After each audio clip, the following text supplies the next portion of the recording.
되겠습니다. 그래서 가장 평균값은 크롬바 알파 값이라는 것을 사용하게 되는데, 원칙적으로 말씀드리면 반분법을 사용하는 거고요. 반분 신뢰도를 사용하는 거고요.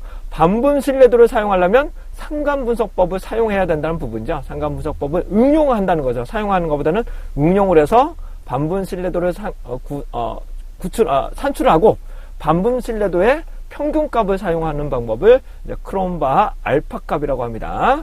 그래서 0부터 1까지 값을 가지고 0.6 이상이면 높은 신뢰도를 가진다. 네, 말씀드릴 수 있습니다. 자, 보다 구체적으로 조금 더 설명을 드리게 되면, 내적 일관성 분석은, 여기 있는 내적 일관성 분석은 응답자의 신뢰도입니다. 응답자의 신뢰도를 말씀을 드리는 거고요. 검사, 재검사, 복수양식법, 반분법은 측정 도구에 우선적으로 봅니다. 응답자도 보긴 하지만 측정 도구 자체가 신뢰할 수 있느냐, 없느냐를 측정할 수 있는 것들이 검사, 재검사, 복수양식법, 반분법을 보게 됩니다.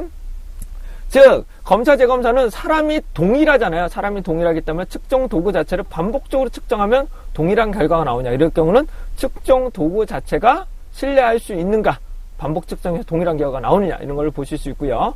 복수양식법은 다수의 측정 도구를 사용하기 때문에 측정 도구의 신뢰도 또는 응답자 자체의 또 신뢰도를 살펴보실 수 있는 방법이 복수양식법, 반분법이 되겠습니다. 따라서 검사, 재검사, 복수양식법, 반분법은 상당히 일관성이 상당히 높죠. 측정 도구 자체가 동등 혹은 동일하다고 가정을 하기 때문에 일관성이 상당히 높습니다. 하지만 내적 일관성 분석은 아니에요. 내적 일관성 분석은 절대 아닙니다. 이거는 통계적 기법인 크롬바 알파 값이라는 쓴 거다. 크롬바 알파 값을 활용한다. 그래서 0부터 1까지 값을 가지고요. 0.6 이상이면 높은 신뢰도를 가진다. 이렇게 보시면 되십니다. 자, 참고적으로 0.6을 잘 못 외우시는 분들을 위해서라면, 우리는 시험을 몇 점 맞으시면 합격인가요? 시험 맞으시면. 시험 합격은요. 합격 점수는 60점이죠. 60점. 네. 그래서 0.6으로 이해하시면 됩니다. 0.6이라고 생각하시면 됩니다. 네. 이렇게 아주 쉽게 이해하실 수 있겠죠. 네. 자, 그렇다면 신뢰도를 높이는 방법을 한번 보죠. 신뢰도를 높이는 방법은 0.6, 그러니까 60%, 그렇게 질문하시면 좀 어려워요. 0.6하고 60%가 뭔 차이냐고. 네, 똑같은 내용이니까. 자, 신뢰도의 상승 방법을 한번 보겠습니다. 신뢰도의 상승 방법은, 잠깐만요. 죄송합니다. 네. 자, 이미 검증된 걸 쓰면 됩니다. 이거 죄송합니다. 네. 이미 검증된 측정 도구를 사용하면 됩니다. 검증된 측정 도구를 사용한 것들이 좋겠다라는 부분인데, 자, 참고적으로 말씀드리면 검증하고 검정에 대해서 조금 설명드릴게요. 검증하고 검정을 조금 설명드릴 건데, 검증은 증명을 하면 되는 겁니다. 사실을 증명하는 것들을 검증이라고 하고요. 검정은 판정을 하는 것들을 검정이라고 합니다. 검정. 그래서 가설은 검증이냐 검정이냐 말씀을 하시는데, 검증도 맞긴 해요. 기존에 있는 데이터, 이런 가설을 내가 맞다 아니라를 보는 것. 그러니까 기무가설이 맞다라고 설명하는 것들은 가설 검증이죠. 검증. 예전에 했던 멘델의 법칙이 검증한다. 이런 것들은 증명이죠. 증명을 한 것들은 검증이라고 합니다. 하지만 일반적으로는 가설은 검정입니다. 검정. 그래서 통계학적으로 P값을 본다. 그러면 가설 검증이 아니라 가설 검정입니다. 가설 검정. 일부 강사진을 보시게 되면 가설 검증이라고 P값 쓰고 있는데, 그러면 제대로 공부를 안 하신 걸로 보시면 돼요. 가설은 가설 검정이 될 겁니다. 가설 검정을 해서 그러니까 P값을 보고 판단하는 것. 이것은 가설 검정이라고 보시면 됩니다. 검정. 근데 이것은 검정된 측정 도구가 아니라 뭐라고요? 검증된, 이미 증명되어 있는 측정 도구를 사용하시면 된다는 것이요. 그 다음에 사전 검사. 사전 검사는 다 아실 것으로 보여집니다. 나중에도 말씀드리겠지만, 프리테스트가 아니에요. 프리테스트가 아니에요. 기초조사가 아니라, 프리테스트죠. 프리테스트. 죄송합니다. 프리테스트. 사전 검사. 프리테스트를 통해서 불필요한 문항이나, 전달 능력이 좀 떨어지는 문항들은 수정, 삭제, 변환 이런 것들을 진행을 하셔야 되고요. 그 다음에 크롬바 알파 값이나 이제 상관분석을 통해서 악영향을 느끼는 변수들은 그냥 삭제를 해버리는 경우도 있고요. 그 다음에 조사원의 철저한 교육, 환경을 철저하게 통제시킨다. 그 다음에 신뢰도에, 그러니까 문항을 증가시키는 방법도 있어요.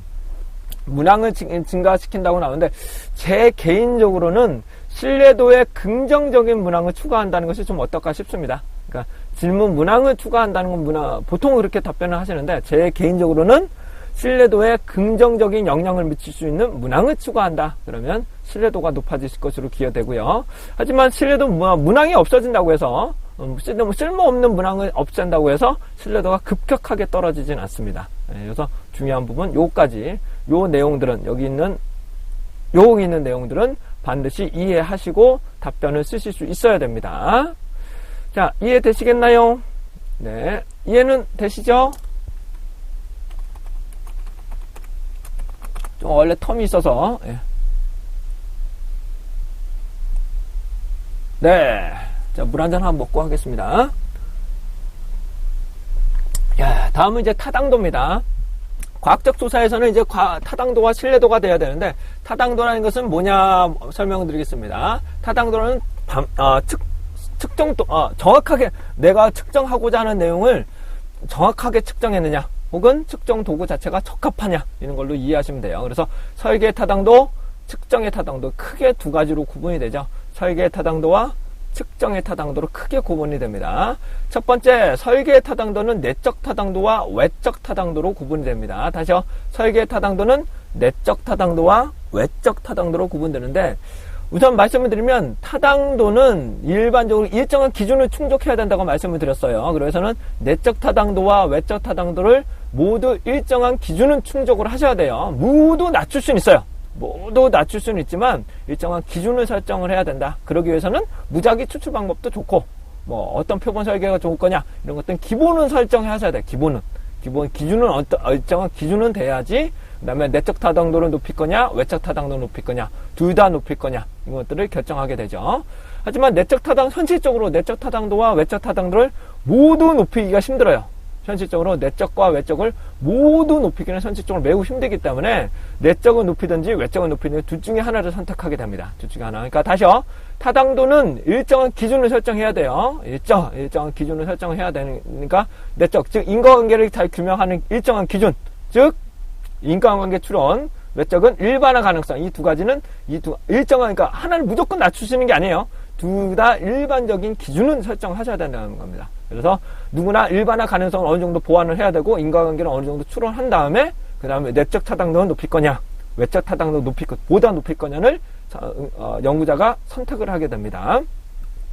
자, 내적 타당도는 인과관계 추론이라고 합니다. 인과관계 추론. 자, 인과관계는 무엇인가 좀 앞에서 좀 설명을 드리겠습니다. 인과관계를 말씀하면 아까 전에 말씀드린 것처럼 과학적 조사는 통제를 통해서 인과관계를 철저하게 규명한다고 되어 있습니다. 인과관계를 규명한다. 자, 인과관계는 무엇인가 좀 설명을 드리겠습니다. 인과관계라는 것은 여기 있나 모르겠네요. 여기는 없네요. 자, 인과관계라는 것은 여기가 없나? 여기 있네요. 인과관계는 무엇인가 한번 좀 설명드릴게요. 인과관계라는 것은 원인이 일정한 방향으로 가면 다시 한번 원인이 일정한 방향으로 변화함에 따라서 그 영향으로 결과가 일정한 방향으로 변화되는 함수의 관계를 밝히는 것들, 관계를 가지고 있는 것들을 인과관계라고 합니다. 인과관계. 즉, 일정한 패턴인데 조금 헷갈릴 수가 있어요. 다시 원인의 일정한 방향으로 변화하는 영향에 따라서 결과가 일정한 방향으로 변화되는 패턴의 관계를 인과관계라고 보시면 됩니다. 자, 다시요. 원인이 일정한 방향으로 변화에 따른 그 원인을 받아야 돼요. 그런 영향을 받아서 결과가 일정한 방향으로 변화되는 관계, 이런 것들을 인과관계로 말씀드릴 수 있겠습니다. 영향을 받아서 변화한다고 보시면 돼요. 그래서 원인이 일정한 영향으로 원인의 영향으로 결과가 변화가 일정한 방향으로 변화되는 관계를 인과관계라고 합니다. 자, 인과관계를 밝히는 이유는 뭐냐고요? 인과관계를 밝히는 이유는 우리는 미래를 예측하는, 결과를 예측하기 위해서 효율적으로 통제할 수 있는 독립변수들이 무엇이냐, 영향을 미치는 독립변수는 무엇인가를 보고 가장 영향력이 높은 혹은 통제하기 용이하고 컨트롤하기 용이하고 영향력이 높은 독립변수를 철저하게 제어함으로써, 연구자가 제어함으로써 결과를 예상하거나 결과를 예측하기 위해서 독립변수를 통제하는 방법을 보시면 되시겠습니다. 예측이라고 보시면 돼요. 목표를 설정하거나 예측하기 위해서 독립변수들을 철저하게 인과관계를 밝히고 독립변수를 철저하게 통제시키게 됩니다. 다시요. 우리는 과거, 현재, 미래가 있는데 우리는 미래를 예측하기 위해서 인과관계를 밝혀야 된다. 인과관계를 밝히기 위해서는 어떻게 해야 된다? 탐색, 과거에 있는 자료를 탐색해야 되고 현재 상황을 반영한 기술적 조사가 충분하게 있어야 하며 그러한 결과를 통계적인 분석을 통한 인과관계를 밝혀야 된다. 그래서 독립변수를 통제하여 미래를 예측한다 라고 보시면 되실 것 같습니다.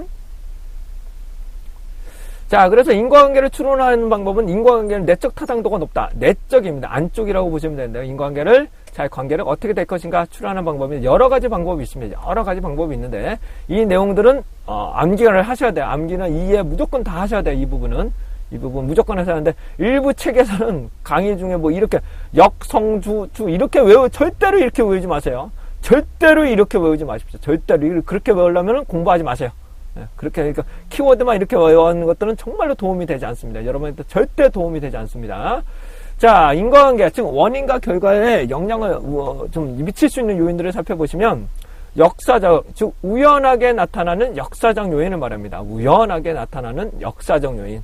그러니까 내과들을 조사를 하는데 갑자기 실업률이 갑자기 떨어지는 요인이 발생했다. 그러면은 인과관계를 명확하게 밝히기가 상당히 어렵겠죠. 두 번째, 성숙 요인입니다. 속성 자체가 변경된다. 속성 자체가 변화되는 요인을 성숙 요인이라고 합니다. 자, 성숙 요인은 집단 속성 자체가 변하는 것을 말합니다. 집단 자체가 시간의 흐름에 따라서 변화되는 경우를 성숙 요인이라고 합니다. 자, 예를 들어서 중학생을 대상으로 우유를 섭취량에 따라서 발육 정도를 본다. 그러면은 주는 집단과 안 주는 집단이 있는데 중학생들은 원래 성숙 정도가 되게 빠르죠. 이런 경우는 명확한 인과관계를 밝히기가 매우 어렵다. 그것이 보시겠습니다. 자, 세 번째는 주시험 효과입니다. 주시험 효과는 반복 측정하면 과거의 기억을 회상하여 대다수 동일하게 응답을 하려는 것들을 주시험 효과라고 합니다. 다시요.